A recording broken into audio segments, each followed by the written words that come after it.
देखो, ये मेरा वीडियोस उन सेलर्स के लिए है जिन्हें कोरियर रिटर्न और कस्टमर रिटर्न में थोड़ा सा फ़र्क नहीं समझ में आता है और वो इनिशियल स्टेज पे हैं। उन्हें हैंडल करने के लिए नहीं आ रहा है कि यार मैंने तो आज 50 प्रोडक्ट्स भेजे जिसमें से 20-25 तो मेरे पास रिटर्न्स आ गए, अब मेरे पास पैसे जो है मुझे किस तरीके से डिडक्ट हो रहे हैं।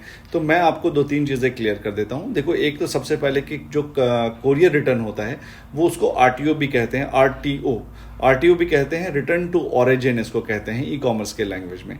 इसमें क्या होता है कि एक कोरियर पार्टनर आपके प्रोडक्ट्स को आपके पास से जो है रिसीव करता है और कस्टमर तक जब लेकर के जाता है तो कस्टमर अनअवेलेबल होता है।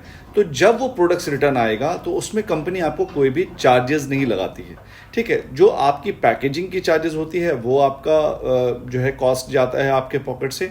दूसरा, अगर आने में अगर आपको डैमेज हो जाता है तो आपके प्रोडक्ट्स का ये एक तरीके से आपका अमाउंट का एक लॉस है। तो दूसरा है कस्टमर रिटर्न।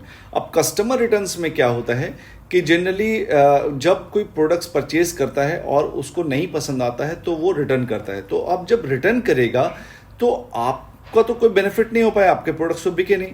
लेकिन जो प्रोडक्ट्स आपने भेजा है कोरियर का, तो कोरियर का अगर आपने नेशनल वाइड अगर आप उसका प्राइसिंग अगर आप चेक करेंगे तो 80 रुपये अगर आपका कोरियर लग रहा है तो आपको रिवर्स लॉजिस्टिक्स भी लगेगा। कोरियर जब वापस लेकर करके आएगा तो उसका भी चार्जेस कंपनी आपके पास से काटेगी।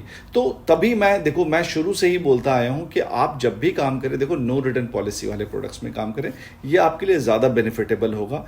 क्योंकि अगर आप कोरियर और रिटर्न्स और ये सारी चीज़ें आपको अगर डेली बेसिस पे देखनी है तो भाई आप जो भी प्रोडक्ट्स में काम करें आप कंटिन्यू रखें, लेकिन थोड़ा सा अपने आप को फिर मजबूत रखें और बड़े लेवल पे फिर बिजनेस करें। Thank you so much.